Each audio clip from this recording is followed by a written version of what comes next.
Salut à tous et bienvenue, c'est Rancho Panini.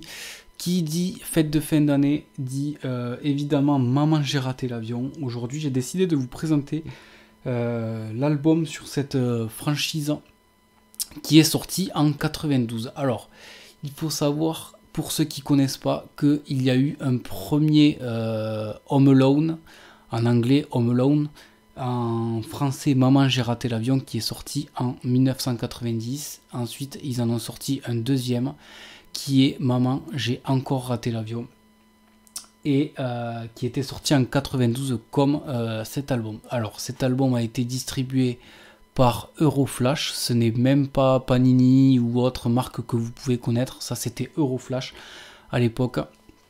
L'album coûtait 6 francs, voilà, c'était à l'époque des francs. Il était sorti uniquement en France, je pense, sachant que c'est en français.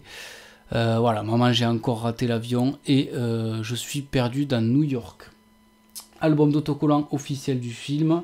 La couverture reprend l'affiche de ce film. En ce qui concerne le dos de l'album, voilà, un petit peu de pub pour les Tortues Ninja. À l'époque, vous pouviez pour 88 francs rejoindre le groupe, enfin comment dire, vous pouviez rejoindre le club officiel, voilà, c'est écrit le club officiel des Tortues Ninja, et vous obteniez la carte officielle des membres des Tortues Ninja. Alors 88 francs, ça me paraît assez cher pour je sais pas trop ce qu'il y avait. Bon, là vous aviez le listing.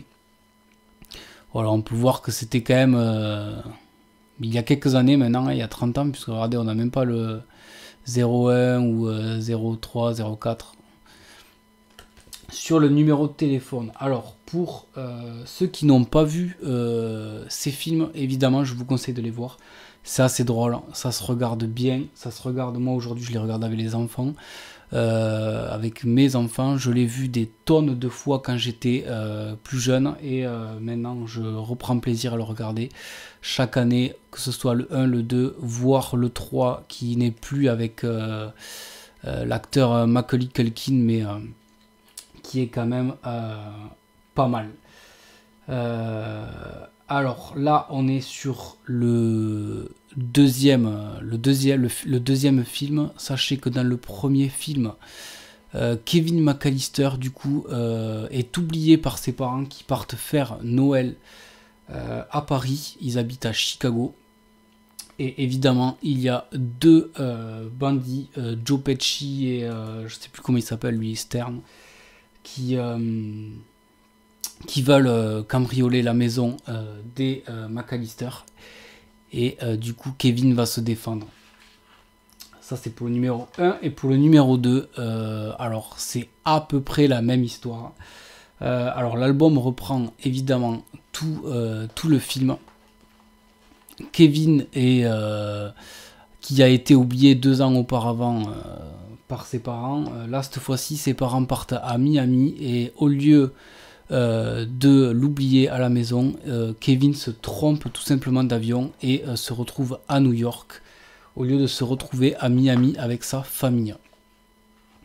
Alors voilà, pour ceux qui connaissent, évidemment, ces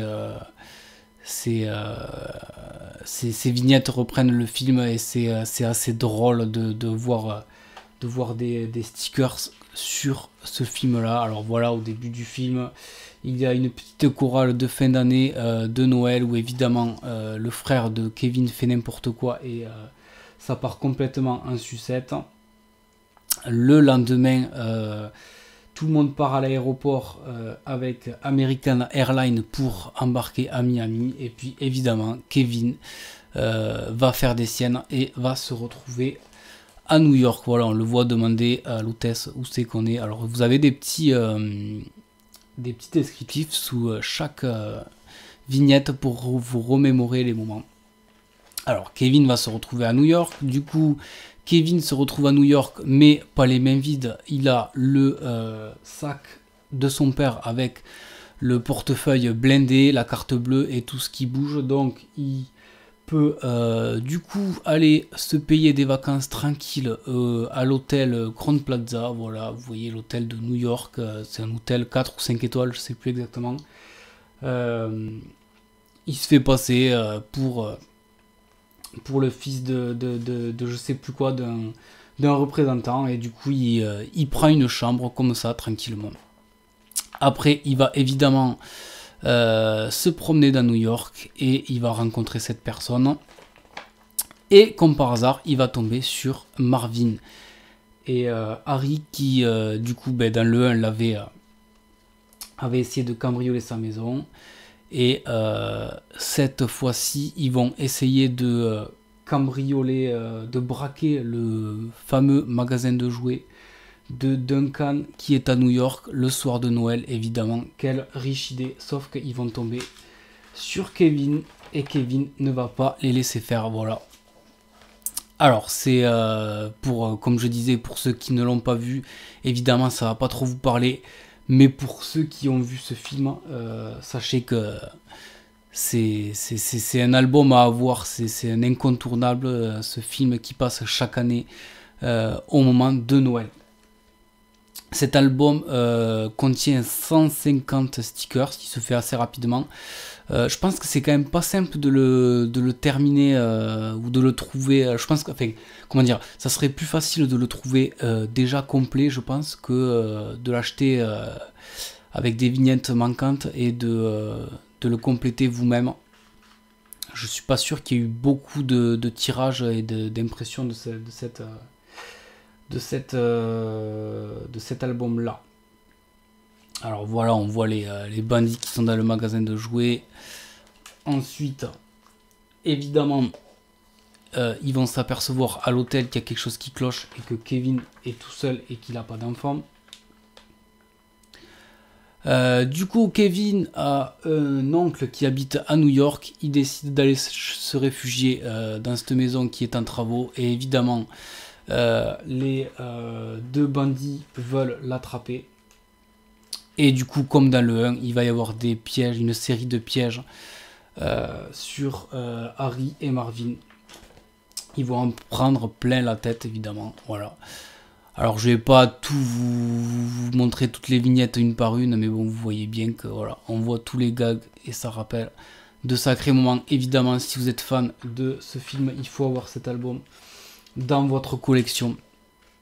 Alors moi, il me manque une vignette. Je lance un appel si quelqu'un l'a. C'est la 145. C'est la seule vignette qui me manque de cet album. Pour le terminer, c'est assez galère. Je vous le cache pas.